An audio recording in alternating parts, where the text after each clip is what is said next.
Blagag. Hi guys, it's Mommy Shine, your single mom intro class.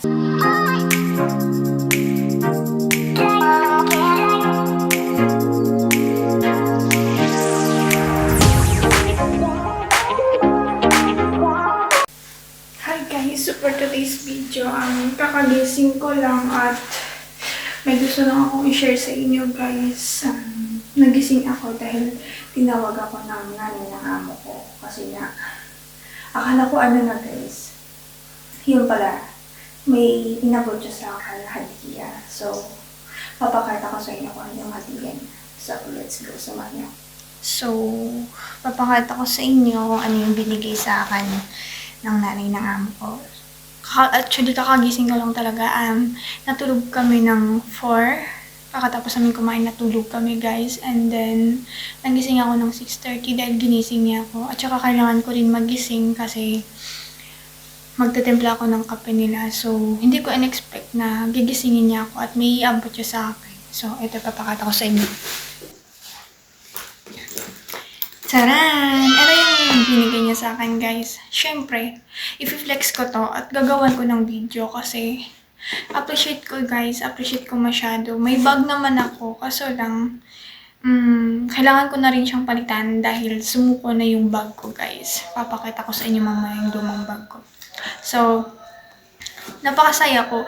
Umorder pa naman ako ng bag kasi nga, yung bag ko guys is dati pa yun sa Pinas pa ako. So, kahit na nandito ako sa Saudi, hindi naman ako maluhong tao, guys.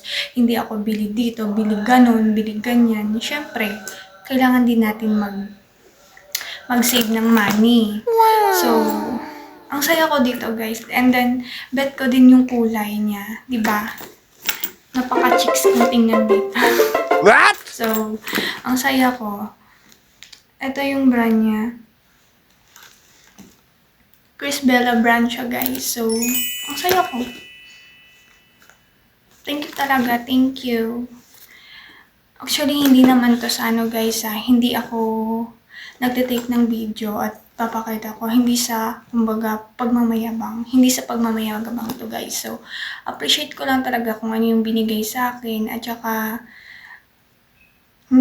sa tagal ko kasi dito sa Saudi guys is hindi ako masyado nakakatanggap ng hadiah. Hindi ako masyado nakakatanggap naman ako sa mga dating amo ko. Pero, hindi naman siya, like, appreciate ko din naman. Pero, iba kasi sila dito guys. Iba yung ugali ng mga amo ko dito ngayon. Napaka-komportable. Tapos, hinahayaan ka lang nila kung ano yung gagawin mo, ano yung gusto mo. Tapos, kung ano yung nakakain nila, bibigyan ka din nila, ganun. So, appreciate ko.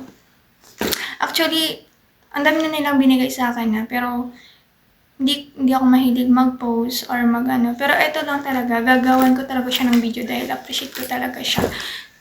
OA na kung OA, bahala kayo kung husgahan niyo ko. Pero sobrang saya ko dito. So, ito yung lumang bag ko guys. So, sa Pinas pa to in-order ko pa to sa TikTok. So, tingnan nyo naman guys. Tingnan naman, sira na yan Sumuko na siya. Pinagtsatsagaan ko na lang siya kasi ako yung tipong tao guys na pag okay pa naman siyang gamitin is gagamitin ko kahit may sira na or ano. Kasi ako yung tipong tao na hindi ako panay bili ng ganito ganyan. Kumbaga, pag may gamit ako, kung pwede ko pa naman siyang gamitin, kahit na may balat na or ano dyan, pwede naman siyang pakinabangan, gagamitin ko pa rin. Wow! Ganun ako guys. Hindi ako maarte sa bagay-bagay.